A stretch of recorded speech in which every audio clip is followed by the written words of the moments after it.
Bienvenidos al estudio de la lección de la Escuela Sabática con la Voz de la Esperanza. Oramos para que Dios derrame sus abundantes bendiciones sobre ti y los tuyos.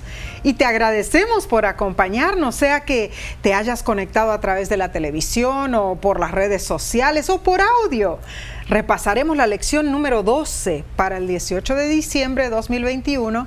Se titula Deuteronomio en el Nuevo Testamento.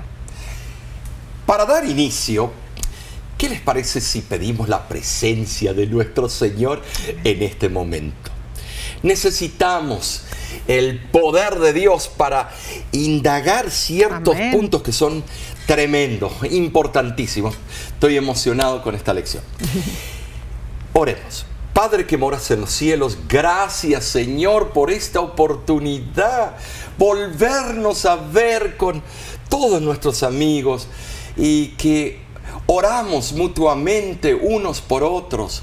Ahora Señor, estamos por estudiar esta lección de esta semana que nos dirige todo hacia ti.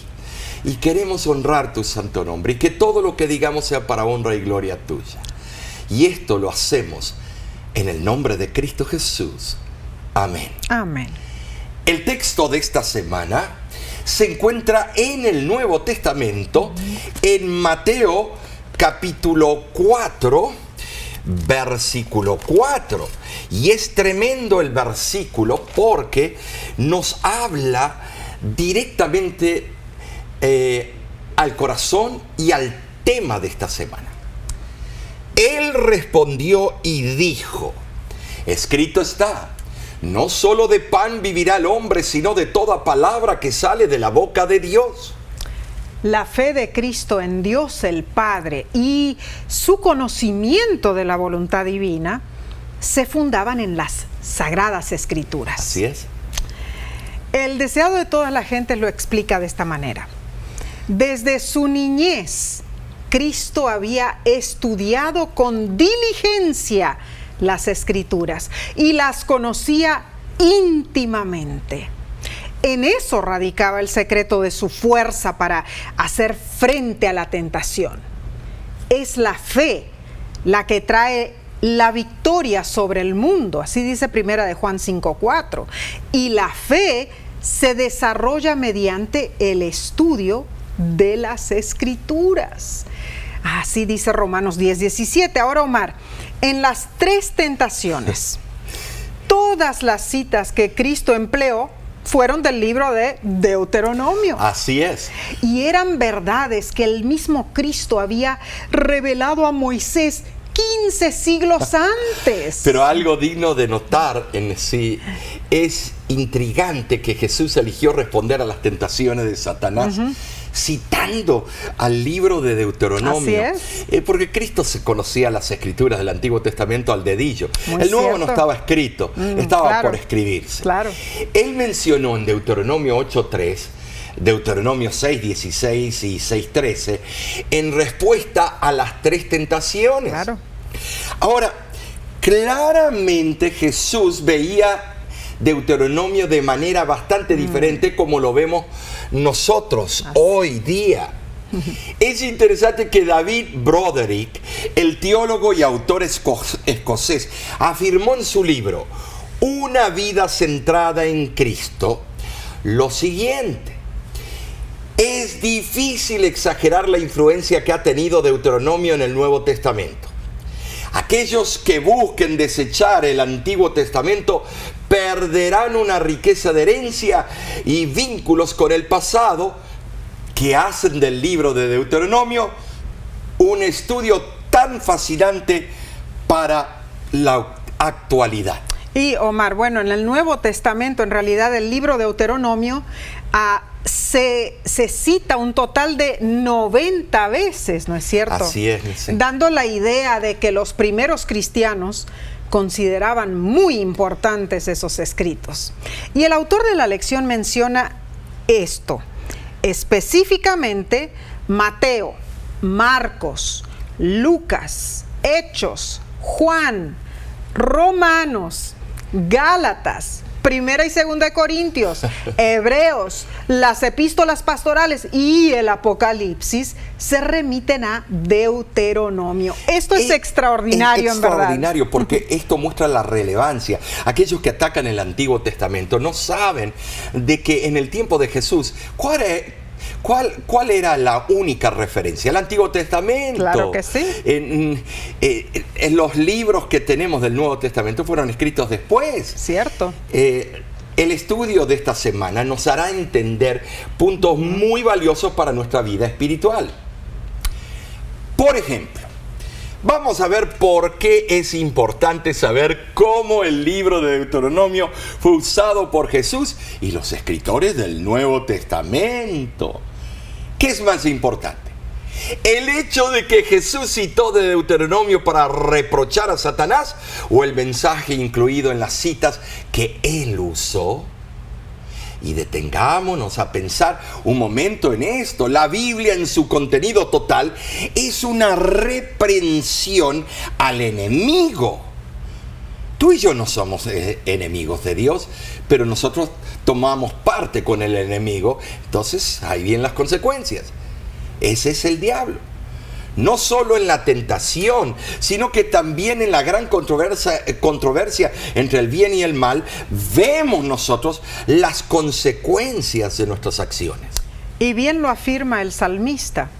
En cuanto a Dios, perfecto es su camino y acrisolada la palabra de Jehová. Escudo es a todos los que en él esperan. Salmo 18:30.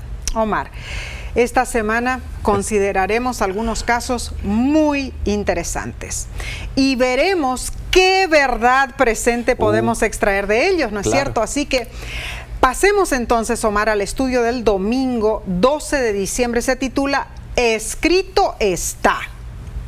Esta parte sí se basa en Mateo, especialmente Mateo 4 del 1 al 11. Claro. Te invito a que leas la historia bíblica en tu propio tiempo. Amén. Es extraordinario, pero detente allí y nota los detalles. La lección nos pregunta, ¿cómo respondió Jesús a las tentaciones en el desierto y cuál es la importancia para nosotros en su respuesta? Vemos que en ningún momento Jesús se dedicó a debatir o a discutir con Satanás. No. Nosotros debatimos, nosotros discutimos con otras denominaciones o con algunos porfiados, pero él no se dedicó, él se dedicó a hablar, emitir la verdad. Claro. Lo único que hizo fue usar las Santas Escrituras para responderle. Ahora, ¿por qué, ¿Por qué? Hebreos 4:12 responde. Porque la palabra de Dios es viva y eficaz y más cortante que toda espada de dos filos y penetra hasta partir el alma y el espíritu, las coyunturas y los tuétanos y discierne los pensamientos y las intenciones del corazón. Por eso Cristo contestó con un escrito está. Amén. Jesús refutó a la primera tentación citando Deuteronomio 8:3. A la segunda tentación le contestó con Deuteronomio 6:16. Y la tercera tentación la resistió usando Deuteronomio 6:13. La verdad es que debemos aprender a obtener poder de nuestro estudio diario de las Sagradas Escrituras. Es la única manera de resistir a Satanás. Las Escrituras es la que nos apunta, nos lleva a la solución, al remedio, Amén. Al antídoto contra el pecado. Claro que sí, Omar. Y pensemos en esto, hermanos. ¿Cómo habrán sido terribles esas instigaciones del enemigo para con Cristo? Sí. Nos dice el deseado de todas las gentes que cuando las tentaciones acabaron, Jesús estaba al borde de la muerte. Tremendo. Es que buscó cuando estaba más débil, corporalmente, su fisiología, anatomía, ya estaba en las últimas. Algo terrible. En su plan maléfico, Satanás sugirió que Jesús moriría si no se apartaba de lo que él consideraba ser su deber. Mas las respuestas de Jesús afirmaron que la muerte dentro del ámbito de la voluntad de Dios es mejor que la vida lejos de esa voluntad. Satanás emplea esta misma forma de tentación con muchos de los que procuramos ser obedientes a la voluntad de Dios. Lo triste es que si nos proponemos a vivir solo con el pan físico o con el único propósito de obtener ese pan físico, en realidad no estamos viviendo, estamos sentenciados a muerte, porque el pan físico sin Dios lleva a la muerte y no a la vida. Muy cierto. Las cosas espirituales son supremas en su valor e importancia. Dios ha proporcionado un pan espiritual equilibrado para sus hijos terrenales, y quienes solo comen lo que les place no pueden esperar disfrutar de una experiencia espiritual saludable ni llegar a la madurez cristiana. Es la palabra de Dios la que nos ayuda a discernir entre el bien y el mal, ¿no es cierto? Claro que sí. En el griego se usa la expresión kritikos. Ya entendemos, de ahí sale nuestra palabra. Kritikos, que significa capaz de discernir, capaz de juzgar, capaz de discriminar. De donde viene la palabra en el español o en el castellano, criticar. O crítica constructiva. Es decir, que posee la facultad de discernimiento o discriminación. Claro. Las tentaciones de Satanás dirigidas a Jesús nos brindan una base útil de principios de sí. Allí está la esencia. Claro. El más significativo es no dejarnos desviar de la misión, mantener los valores y métodos de Dios y nunca buscar usar las bendiciones de Dios para nuestra propia gratificación personal. Esto es algo serio. Estoy muy de acuerdo contigo. Ahora, es importante notar que aunque estas relaciones o tentaciones en realidad de Jesús se relacionan con situaciones humanas, ¿no es cierto? Como el hambre, el orgullo y presunción. Claro, la presunción en la tercera tentación. Están dirigidas a la divinidad de Jesús para que Él abusara de su poder. Claro. Si abusaba de su poder, entonces el plan de salvación se troncaba. Por un solo pan, que Él hiciera de una piedra un pan, todos estaríamos fritos, Claro. Estaríamos, perdidos. Perdidos, claro que sí. Ahora pensemos en esto. Satanás lo tentaba para ver si él utilizaba su poder o abusaba su poder. Por ejemplo, nosotros no somos tentados a convertir las piedras en pan, ¿no? No. Me gustaría, porque entonces sí. Pero ahí está. Jesús sí podría haberlo hecho. Claro. O sea, la tentación consistía en que Jesús abusara de su poder divino para satisfacer su hambre humana. Omar, de manera similar, esto es cierto en relación con la invitación del enemigo a adorarlo. Lo mismo hizo. Impresionante. En cuanto a esa tentación, una vez se me acercó un joven con muchas dudas en su mente.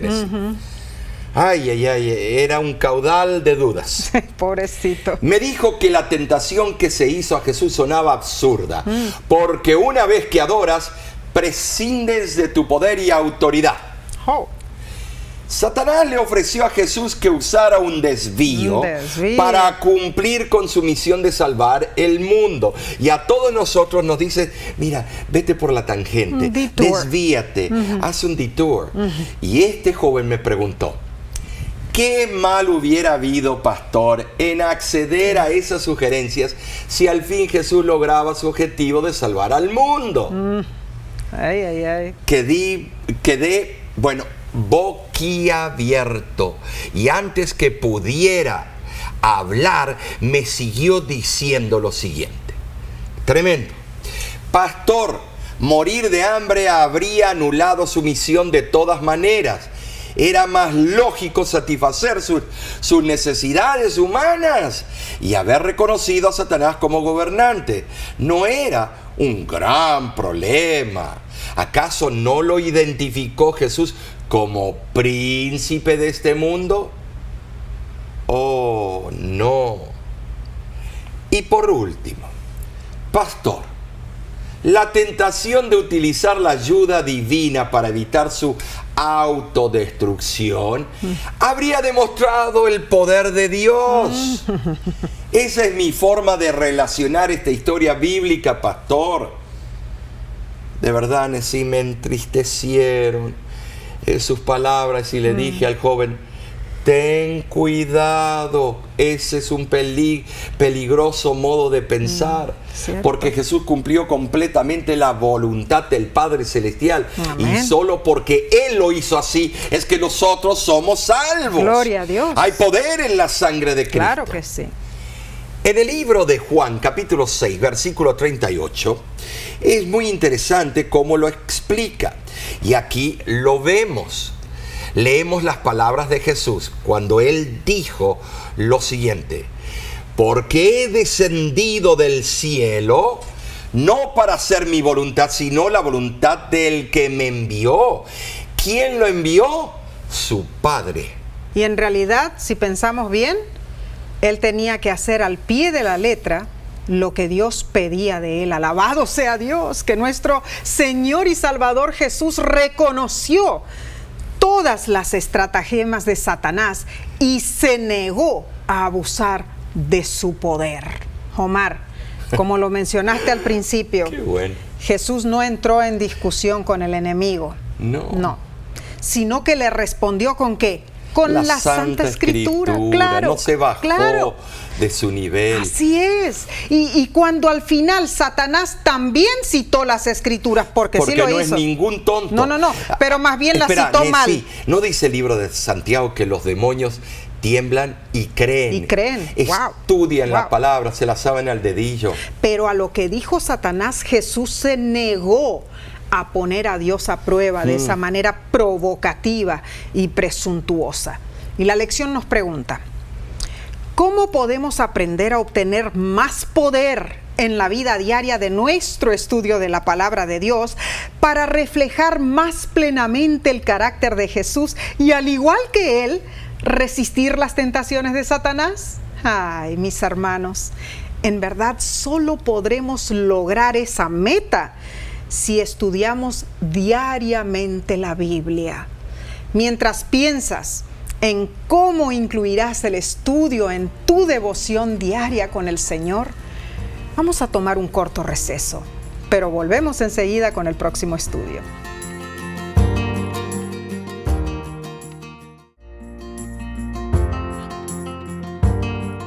Nos alegra que nos acompañes en este bendecido estudio de la palabra de Dios. Y es nuestra oración que sigamos recibiendo el pan espiritual del cielo. Pasemos a la lección del lunes 13 de diciembre. Se titula Levantar rostros. Es increíble este título, pero lo vemos reflejado en el libro de Deuteronomio, capítulo 10, versículo del 17 al 19. Y es increíble. Y veamos el mensaje esencial y relevante que Dios ofrece a su iglesia. Amén.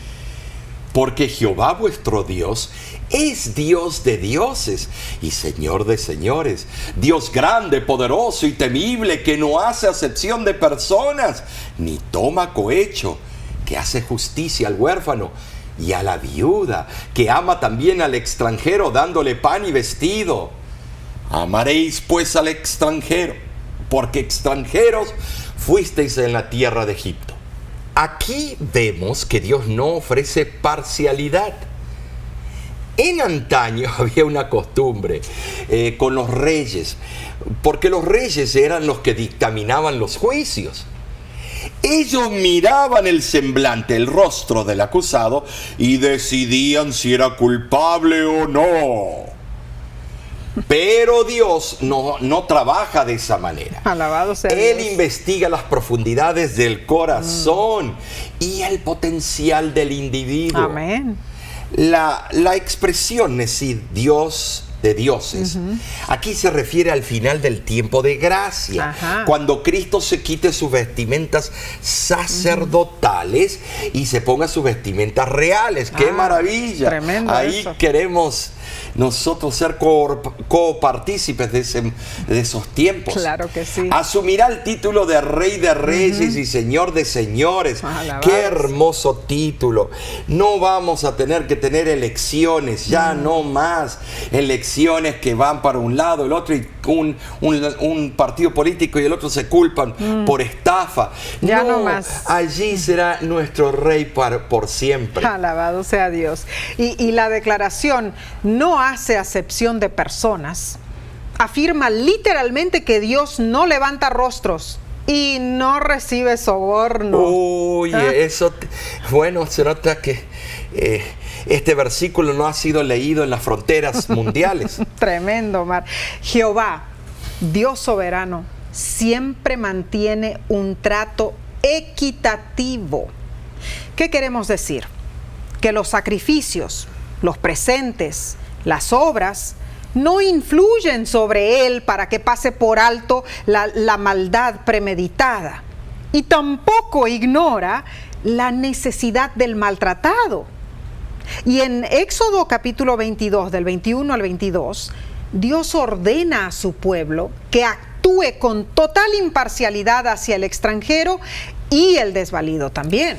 Es que en el cielo algunos piensan que va a haber un área de súper blancos, medio blancos y el resto de nosotros la chusma. En Romanos 2:11 se repite el concepto de Deuteronomio y dice, porque no hay acepción de personas para con Dios. En el griego, Pablo usa una palabra larga, prosopolepsia, que literalmente significa aceptación de cara. Dios es ecuánime, mis amigos. Amén. Él ama a todos por igual, no interesa tu color, tu raza, lo que comes, la forma que actúas. Dios te ama, te conoce dónde vienes y a dónde vas. Nosotros somos los que complicamos las cosas en este mundo. Ay. Ahora, sí, esto es increíble lo que voy a mencionar. Fijémonos cómo se encuentra la sociedad contemporánea en el país de Norteamérica que tanto lucha por los derechos humanos alrededor del mundo, pero en su propio país se han olvidado de la gran necesidad de ser ecuánimes. Una encuesta dirigida por el Instituto de Póliza Social de la Universidad de Washington incluyó nueva evidencia sobre las diferencias sociales y raciales en los Estados Unidos. Wow. Los resultados que se reportaron en el 2020 señalan que 1 de cada 3 familias afroamericanas o hispanoamericanas tienen un nivel económico equivalente a 0. Entonces, ¿cómo viven? Qué horrible eso. Y 1 de cada 10 familias minoritarias no ha podido pagar su renta, su alquiler en los últimos 3 meses. Qué triste. Y 1 de cada 13 familias minoritarias no ha podido ir al doctor o al hospital porque no puede pagar los costos. ¿Sabes? 3/4 partes de los entrevistados afroamericanos y asiáticos y el 58% de los latinos aseguran haber sufrido discriminación o haber sido tratados injustamente en el año 2020. Eso es, Omar, sumamente triste y nos trae a la realidad, ¿no es cierto?, de algo serio y alarmante que está sucediendo. Y estas son solo ideas aquí en Estados Unidos, porque alrededor del mundo está ocurriendo lo mismo, peor también. Los crímenes de odio aumentan cada día. Es algo terrible. También, Omar, estuve leyendo esto muy triste. algo que me aterrorizó. Dice una encuesta reciente del Pew Research Center. Oh, eso es tremendo. Del año una pasado. Fuente muy fidedigna. Concluye que 2/3 de la población estadounidense, o sea, el 65%, considera que se ha vuelto más común que la gente exprese opiniones racistas desde las elecciones presidenciales en noviembre de 2016. Este porcentaje se eleva al 76% en los casos de las personas de color y latinas, dice esta encuesta. Algo tremendo, Mar. Ahora, ¿te das cuenta, Nessie? Hace meses atrás, uno de los grandes técnicos del fútbol americano fue echado de su trabajo. Su equipo estaba ganando. Su equipo tenía posibilidades de ir hacia las tal vez cuartos de finales, semifinales, final. Sí. Pero sabes, Nessie, se puso a decir cosas racistas en contra de la raza de color, los hispanos, quien sea, y también cosas feas sobre las damas y todo. Qué terrible, y pagó las consecuencias. Nunca más va a poder entrar tal vez de vuelta a ese deporte. Los seres humanos levantan rostros, como dicen la Tristemente, lección. muchos se creen superiores a las diferentes razas. Así es. Y hacen actos viles y terribles en contra de sus semejantes, como el genocidio en Ruanda. Ay, sí, 1 qué millón de terrible. personas por tener diferente clase de cara y pómulos salidos. Tremendo. No entienden que todos los seres humanos venimos de la misma genética de Adán y Eva. Claro. Ante los ojos de Dios no hay diferencia de raza, ni color, ni nivel económico. No. Como dice la Biblia, Dios no levanta rostros. Y si el Dios de dioses y Señor de señores, Dios grande, poderoso y temible, no tiene favoritismos, entonces nosotros tampoco deberíamos tenerlos. Y la lección nos pregunta, ¿con qué frecuencia, incluso sutilmente, levantas rostros? ¿Y por qué la cruz nos muestra cuán pecaminosa es realmente esa actitud? Hermanos, hermanas, todos estamos en la misma esfera, sin Así importar es. quiénes somos en términos de estatus. Todos somos seres caídos que necesitamos la gracia salvífica de Dios. Así es. Y lo bueno es que, independientemente de nuestro estatus, a todos se nos ofrece la salvación en Jesucristo. Gloria a Dios por eso. Pero Mar, debemos pasar, perdóname, al martes. Pero antes que hagas eso, te das cuenta que el racista piensa que la salvación fue dada nada más para ellos. Bueno, un razonamiento equívoco, ¿no es cierto? La lección del martes se titula Maldito en un madero. Oh, tremendo esto. El apóstol Pablo en el libro de Gálatas, capítulo 3, del 1 al 14, es muy interesante. También hace referencia a Deuteronomio. Así es. Desafortunadamente es común en el cristianismo usar esta carta paulina como una especie de justificación para anular la ley, los 10 mandamientos. Y ese argumento es realmente utilizado como una razón para no guardar el 4º mandamiento porque es un dolor en el cuello.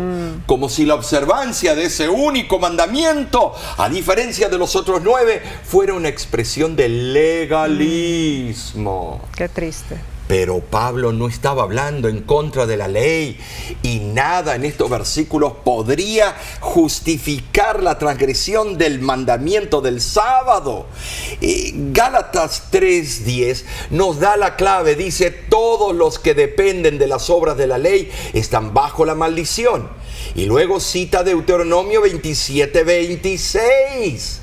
Maldito todo aquel que no permaneciera en todas las cosas escritas en el libro de la ley para hacerlas.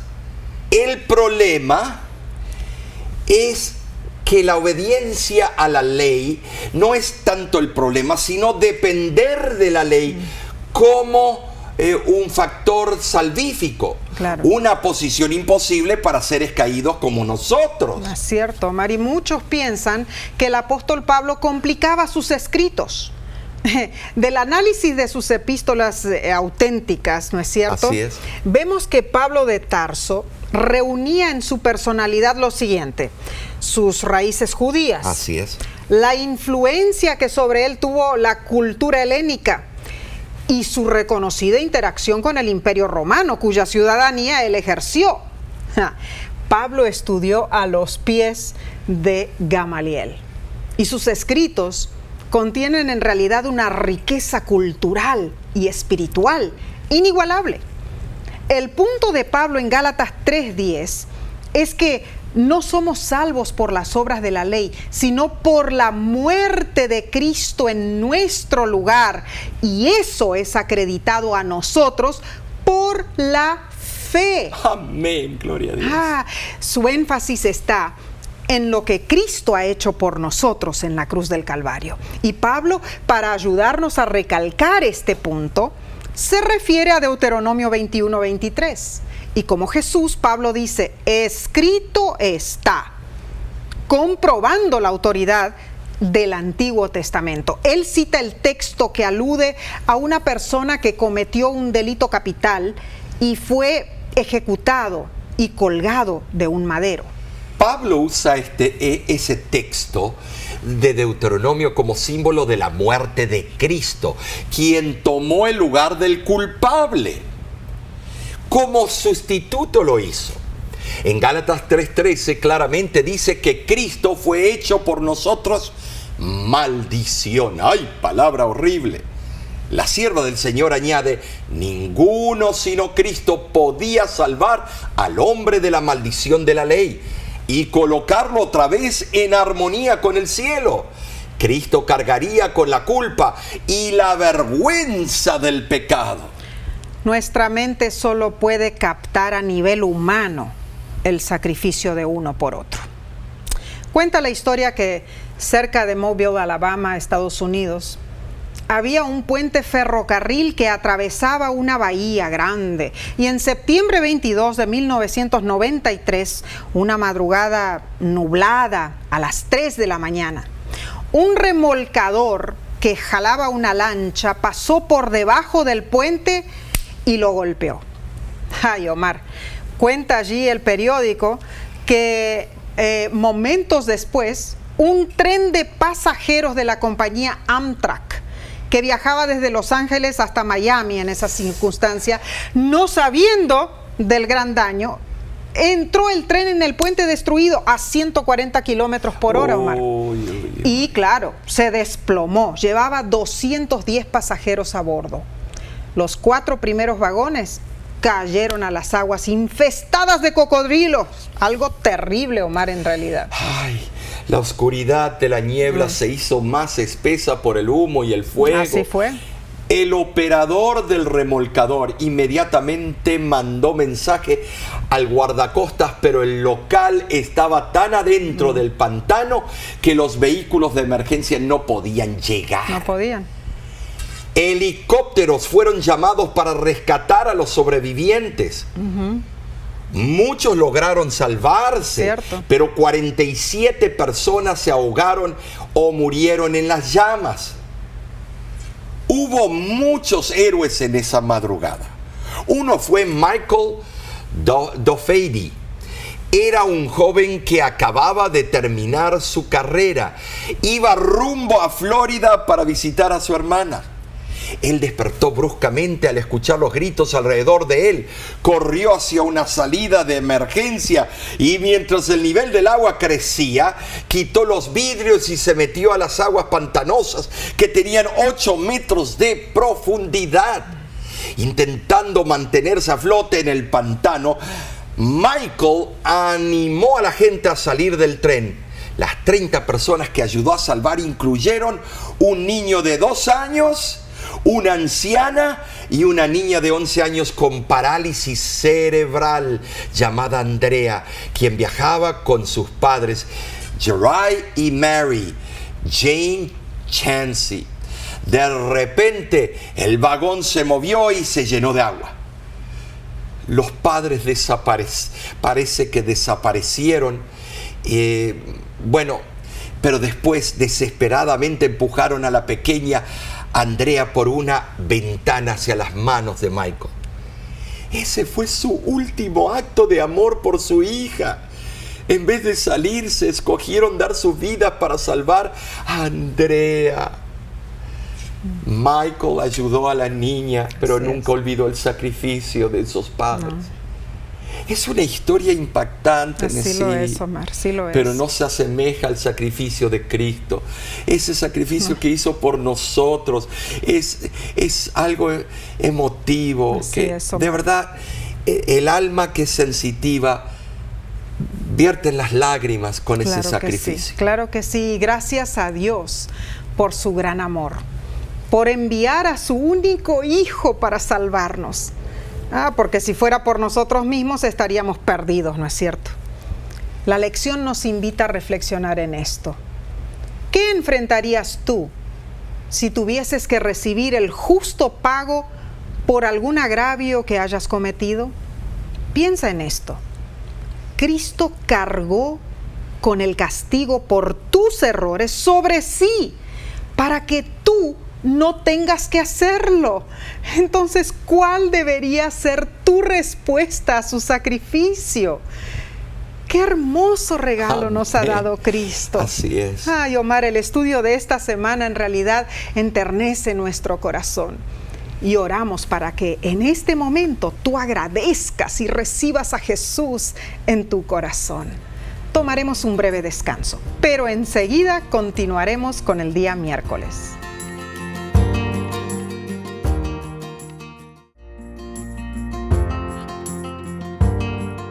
Gracias por acompañarnos. Dios es bueno al darnos la oportunidad, ¿no es cierto, Omar?, de estudiar la Biblia. Vayamos a la lección del miércoles 15 de diciembre. Se titula Un profeta como yo. Bueno, este título es curioso, ¿no es cierto? Dios repitió que se alejaran de sus malos caminos. Moisés les explicó muchas veces lo que era abominación para con Jehová. Así fue. Deuteronomio 18:12. Y advirtió al pueblo: perfecto serás delante de Jehová tu Dios. Así es. Ahora, en el mismo capítulo 18, Moisés le prometió algo al pueblo. Al pueblo elegido de Dios. Así es, Omar, y leamos. Dice: profeta de en medio de ti, de tus hermanos como yo, te levantará Jehová tu Dios. A él oiréis conforme a todo lo que pediste a Jehová tu Dios, diciendo: no vuelva yo a oír la voz de Jehová mi Dios, ni vea yo más este gran fuego para que no muera. Y Jehová me dijo: profeta les levantaré de en medio de sus hermanos como tú, y pondré mis palabras en su boca, y él les hablará todo lo que yo le mandare. Mas a cualquiera que no oyere mis palabras, que él hablara en mi nombre, yo le pediré cuenta. Omar, 2 veces vemos aquí que Moisés prometió que otro profeta como él se levantaría. Bueno, ¿y cuál es ese profeta? Ahí está. ¿Qué estaba diciendo Moisés?, pregunta la lección. ¿Y cómo se compara esto con Hechos 3:22 y Hechos 7:37? Ese profeta, al igual que Moisés, sería un intercesor entre el pueblo y Dios. Muy importante. ¿De quién estará hablando?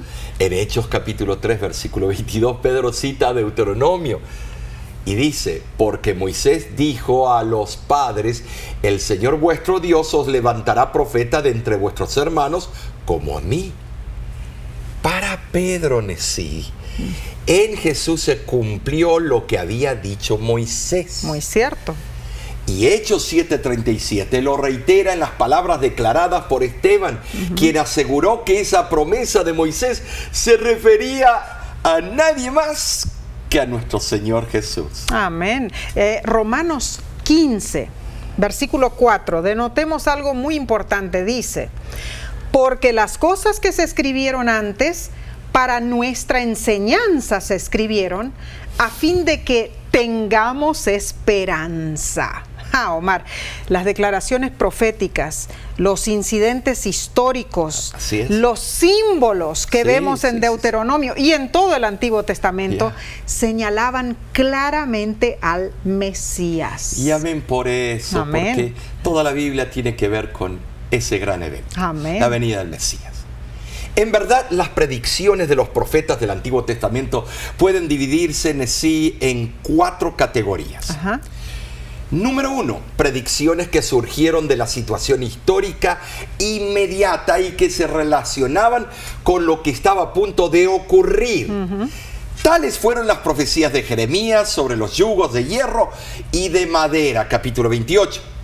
Y de la muerte del falso profeta Ananías, capítulo 28, versículos del 15 al 17. Así es. Así Amós amenazó a las naciones vecinas a Israel, capítulo 1 y capítulo 2. Y Nahum predijo la caída de Nínive en su capítulo 2 y 3. También, en segundo lugar, hubo predicciones que se anticipaban exclusivamente a hechos relacionados con la venida del Mesías, tales como las declaraciones proféticas de Isaías 9, del 6 al 7, Claro. 40, del 3 al 5, Daniel 9, Zacarías 9, 9. Ahora, en tercer lugar, estas profecías, también están las profecías del libro de Daniel, que denotan los acontecimientos históricos del futuro lejano, es decir, con la era cristiana y el tiempo del fin, según lo afirman las profecías de Daniel 2:44, 8:14, Daniel 12:4. Estimados, es tremenda las profecías de Daniel. Y número 4, y por último, están las profecías que tienen doble aplicación. Y aquí hay algunos teólogos que no les gusta esto. No les gusta admitir esto, pero esto es una realidad. Primero, a una situación local histórica, y segundo, al Mesías y a su reino. Las profecías de esta categoría son las que más fácilmente resultan mal entendidas y mal aplicadas. Esto ocurre por no comprender que ciertas profecías tienen un aspecto de doble aplicación. Y la sierva del Señor lo dice con las profecías de Mateo 24, que parte de esas profecías eran para su tiempo y las otras se referían para el tiempo del fin. Muy interesante, Omar. Es natural entonces que surja la pregunta, ¿cómo saber cuándo considerar que un incidente histórico tiene equivalencia en un acontecimiento posterior? Tremendo o esto. cuando una declaración profética tiene doble aplicación, Omar. Ok, vamos a detenernos. La respuesta para mí es la siguiente. Cuando un autor inspirado hace tal aplicación, hay que aceptarlo. Por ejemplo, Jesús en su sermón de Lucas 4, 16 al 21, citó a Isaías 61, 1 al 3, diciendo que lo escrito se cumplía hoy, pero en forma significativa omitió la referencia al día de venganza de Dios, Isaías 61, 2. Porque el día de venganza solo ocurrirá en la segunda venida. Interesante. El ir más allá de lo que está notoriamente revelado por la inspiración es entrar en el reino de la opinión personal. Debemos comprender la escritura sobre un firme y claro, así ha dicho Jehová. ¿Y por qué digo esto? Porque ahí, en ese momento, no vamos a fallar. Y esto es muy importante, especialmente esta explicación. Como vemos con Esteban y Pedro, repitiendo el texto de Deuteronomio 18, 18, en los versículos de Hechos 3, 22 y Hechos 7, 37, ellos citaron ese pasaje del Antiguo Testamento, en referencia a Jesús. O sea, para Pedro, Jesús fue el cumplimiento de lo que habían dicho los santos profetas. Y Esteban también lo veía así. Todo esto demuestra que Jesús es la parte central en toda la Biblia. Y nuestra comprensión de todas las escrituras debe centrarse en Cristo. Omar, este estudio está fascinante. Sí. Y pasemos al día jueves 16 de diciembre. Horrenda cosa es el título. Pero esto podrían ser títulos de películas. Esa es una exclamación bíblica literal. Sí lo es. Y lo que es literal es literal. El autor de la lección explica que el libro de Hebreos fue en muchos sentidos una exhortación a los judíos creyentes en Jesús.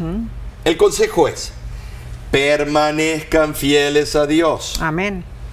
Leamos de Hebreos capítulo 10, versículo 28 al 31, y comienza así: el que viola la ley de Moisés por el testimonio de 2 o de 3 testigos muere irremisiblemente. ¿Cuánto mayor castigo pensáis que merecerá el que pisoteara al Hijo de Dios y tuviera por inmunda la sangre del pacto en la cual fue santificado e hiciere afrenta al Espíritu de gracia? Pues conocemos al que dijo: mía es la venganza, yo daré el pago, dice el Señor. Y otra vez el Señor juzgará a su pueblo. Horrenda cosa es caer en manos del Dios vivo. Ahí está la exclamación, Omar. Horrenda cosa es caer en manos del Dios vivo. ¿Por qué no aprovechar mientras abunda la gracia, aceptar los llamados de la voz de Dios, del Espíritu Santo? No, queremos hasta el último momento arriesgar. Aceptemos ahora el llamado del Espíritu Santo. Tremendo, Omar. Pero ahí mismo, en esos versículos de Hebreos, vemos que se hace referencia al código legal promulgado por Moisés bajo dirección divina, sí, como se registra en el libro de Deuteronomio. Así es, yeah. En el caso de un crimen grave, por ejemplo, un asesinato, Moisés estipuló que debían concordar por lo menos 2 testigos en cuanto a los detalles esenciales antes de que se pudiera pronunciar un veredicto de culpabilidad. Y esto tenía lógicamente el propósito de desalentar falsas acusaciones y de asegurar que hubiera justicia, ¿no es cierto? Claro. No había posibilidad de apelación. Ahí sí que es duro. No había una corte superior que extendiera misericordia. No. No había escapatoria para el castigo que prescribía la ley. Ahora, este principio es válido en el Nuevo Testamento. Algunos, me río porque algunos van a decir: no, está equivocado, pastor. No. Hebreos este principio dice, claro, se aplica también, es válido en el Nuevo Testamento y en la actualidad. Cierto. Pablo explicó que los apóstatas debían morir para que su influencia no se propagara a otros. Y como leímos en Hebreos, Pablo exhorta que peor castigo les espera a los que blasfeman la sangre expiatoria de Cristo. En el versículo 27 de Hebreos 10 dice que el hervor de fuego que ha de devorar a los adversarios del Señor en el último día privará a los desobedientes de la vida eterna. Ahora, momento, notemos: habrá una resurrección luego de la primera muerte, pero no después de la segunda muerte. Ahí ya no hay más resurrección. Por lo tanto, la segunda muerte será el mayor castigo, horrenda cosa. Ahí se está cumpliendo esas palabras célebres. La decisión del castigo se dictamina por el gran juez del universo. Los malvados rechazan la misericordia de Cristo y no escatiman esfuerzos para menospreciar su sacrificio. El que refuta el amor de Dios no aprecia el valor supremo de ese don. Su proceder está en agudo contraste con el llamado paciente del Espíritu Santo.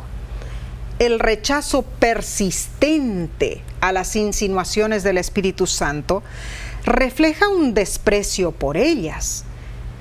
El Espíritu es el instrumento mediante el cual la gracia de Cristo es aplicada al pecador arrepentido, y nuestros oídos deben estar muy atentos a su llamado.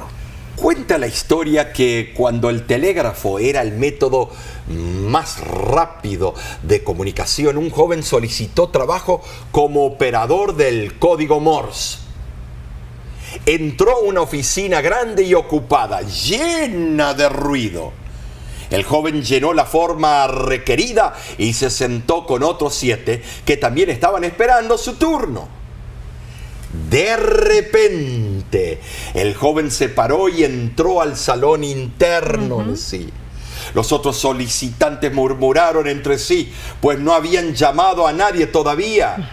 En eso el gerente salió con el joven y les dijo a los demás solicitantes: caballeros, gracias por venir, pero el puesto ya está ocupado. Quedaron alarmados. Claro. Y uno de ellos reclamó: no entiendo. Él fue el último en venir y nosotros ni siquiera tuvimos oportunidad de ser entrevistados. ¿Qué es esto? Y a él le dan el trabajo. No es justo. El gerente dijo: lo siento, pero mientras estaban sentados, el telégrafo les estaba mandando un mensaje en código Morse que decía: si entiendes este mensaje, entra, el puesto es tuyo. Este joven fue el único que entendió el mensaje, así que el trabajo era suyo. Claro. ¡Wow! ¡Qué impresionante esto! Te pregunto, ¿estás entendiendo el mensaje que Dios tiene para ti? ¿Serás como ese joven que entendió lo que debía hacer y lo hizo? ¿O estás distraído en medio del ruido que te rodea este mundo? Ay, este mundo, Omar, nos rodea de cosas tan terribles que muchas veces ignoramos el llamado del Espíritu Santo. Así es. Deuteronomio 32:36 dice que Jehová juzgará a su pueblo. ¿Cuál es nuestra única esperanza entonces? Romanos 8:1 responde: amén. Ninguna condenación hay para los que están en Cristo Jesús, los que no andan conforme a la carne, sino conforme al Espíritu. Ay, Omar, bendecidos somos los que nos acatamos a la voz del Espíritu Santo. En las últimas 2 semanas hemos estudiado cómo los autores del Antiguo Testamento y Nuevo Testamento hicieron referencias a pasajes escritos por otros autores, ¿no es cierto, Nancy? También vimos cómo los autores del Nuevo Testamento interpretaron el Antiguo Testamento. Ajá.